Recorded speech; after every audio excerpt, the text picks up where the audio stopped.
2009 Ford Escape. Replacing the master brake cylinder. You may have seen some of these videos before. Well, at least one of them anyway. This is our master cylinder right here. Well, this is the reservoir master cylinder. Got a couple of nuts back there on some posts, 13 millimeter. Then we've got to take off a couple of lines, 14 millimeter. And before you take off the nuts back there, usually a good idea to pull these ones loose so you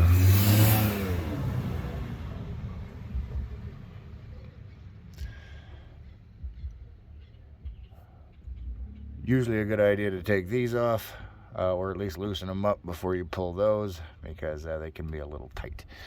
In an ideal world, you'd probably want a line wrench for these guys, but yeah, well, I don't have any, so keep your fingers crossed. Go ahead and stick that on there, pull your little tool. Aha, look at that, we got it cracked loose. Remember, lefty loosey, righty tighty. We want to go left or counterclockwise. All right, both of those cracked loose without too big of a deal. Very nice. Very nice. Got a little bit of brake fluid spilling everywhere, which is always exciting. Let's go ahead and go to our 13 millimeter wrench. And once again, got one here. One here. And go ahead and pull them off. If you have a socket and a ratchet, most likely to go a little bit faster. This works just as well.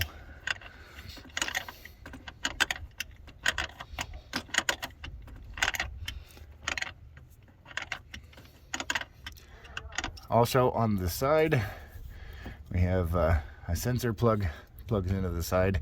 I'll go ahead and show you that over here.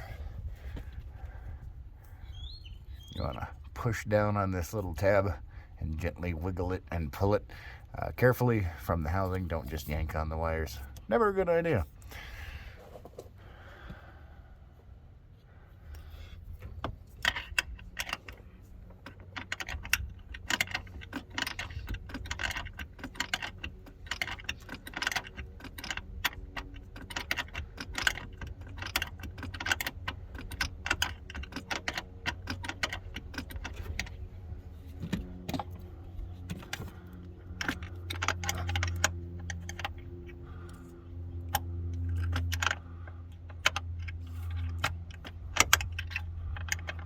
Trying to do this while recording is always exciting.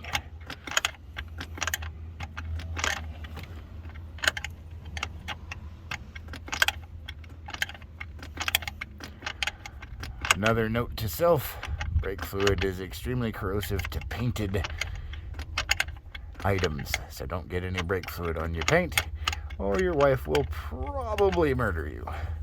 Just as an FYI. Almost got this guy off.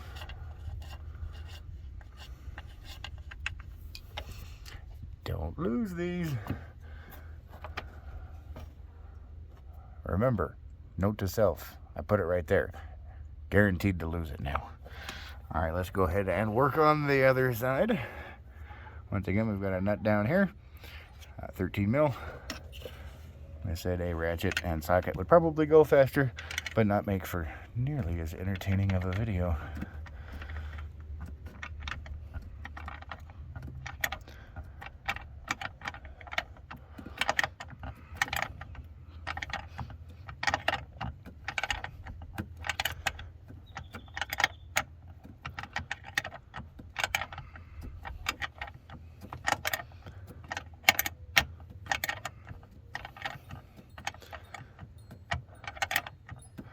And yes, these are long-winded. Though not as long as I've seen in some.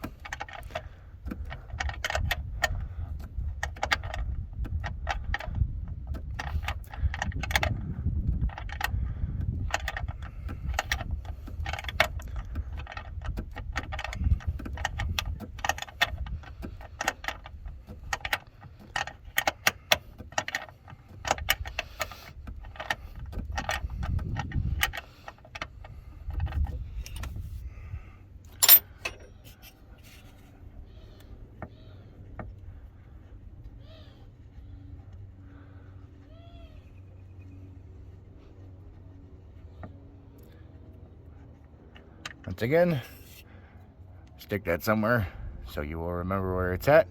I'm putting them here so that they're quite safe and that I will most certainly forget where I put them. Alright, so we've got the 2 nuts off the back. I'm going to go ahead and finish taking the lines out, and then out she goes. My recommendation would be to get some paper towels to keep the brake fluid from dripping all over the place, because that is always exciting.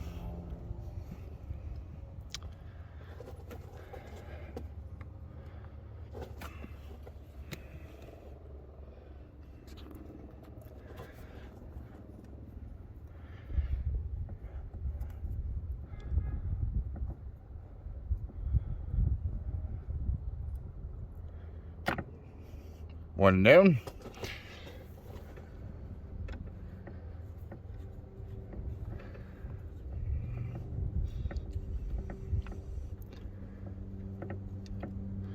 Two down. Oh yeah. Remember I said something about paper towels? Should probably remember that.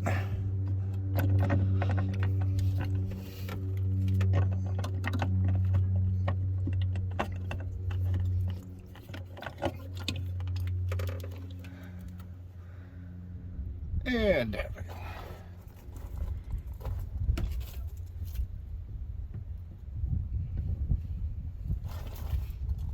Also, brake fluid is flammable. Keep it away from electrical stuff and flames. Woo. Now we take our new master cylinder. I'm going to go ahead and throw it on in here. Now there is a little push rod in the back of that you want to make sure seats in there. We're going to try and plug up some of this mess before it becomes too messy.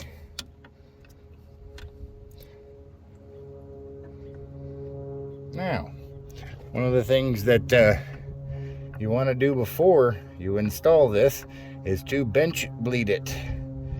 If you're lucky enough, when you bought your part, it came with some plastic plugs that you can thread right into where these brake lines normally go, and you can bench bleed it by gently putting it into a vise and pumping it, and I believe waiting 15 seconds between strokes, and everything goes nicely. You get all the air out. If you're unlucky, like I am, it did not come with said parts, and so bench bleeding it was kind of out of the question.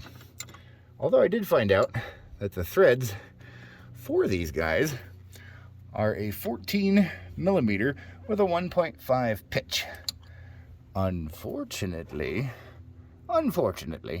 normal bolts that are 14 millimeter with a 1.5 pitch won't seal because these have flared fittings for brake lines. Don't ask me how I know that. So we're just gonna have to bleed the entire system and keep our fingers crossed.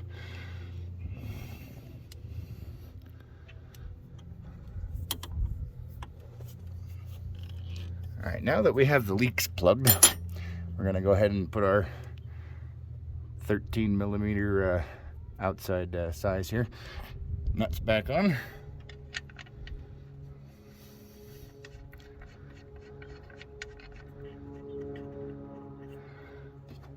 And hey, look at that. I didn't lose them. It's a miracle.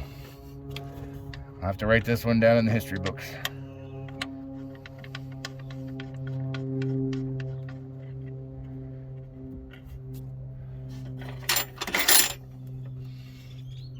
Once again, a ratchet would probably speed this process up significantly. But to increase video length, drive you guys insane, and make my life more difficult, I am using a box end wrench. And not just any box end wrench, mind you. I am using a tool made by the lowest bidder. Because in some of my government backgrounds, you just can't throw away all those habits after years. That being obviously the lowest bidder winning the contract. In this case, some no-name tool brand, unless it's one of my special ones. Nope, definitely it's drop forged in China. That means that's ultimate Chinesium quality right there. Amazing. But for the most part, gets the job done. Until it doesn't. And you end up busting your knuckles, screaming and cursing for a while, and yeah, all that fun stuff.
I'm just going back and forth here until they're evenly tight. Now, you might be thinking to yourself, is there a particular foot-pound or a particular inch-pound that these should be tightened to? The answer to that question is absolutely. Am I using it? Absolutely not. I'm using my highly calibrated sense of, it's about good enough to get her done.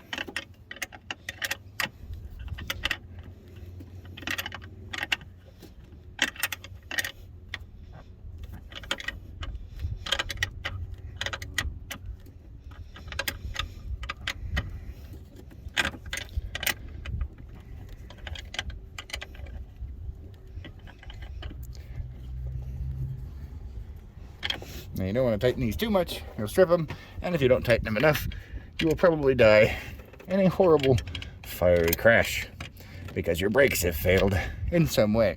So my recommendation would be follow the service manual and follow my instructions at your own risk. Let's double check these. Once again, don't tighten them too much, you will strip the aluminum threads. But don't leave them too loose so that brake fluid leaks out everywhere. It's a happy medium. All right, all the parts are back in. We're gonna check some things. We'll see what happens. Didn't bench bleed it because couldn't. So right there. Otherwise, we're gonna be out here all day. Bleeding brakes for ABS systems can be complicated. Make sure you follow your factory service manual to make sure that you do it the proper way. We're gonna look that up and make sure nothing odd is going on, and then we will do that.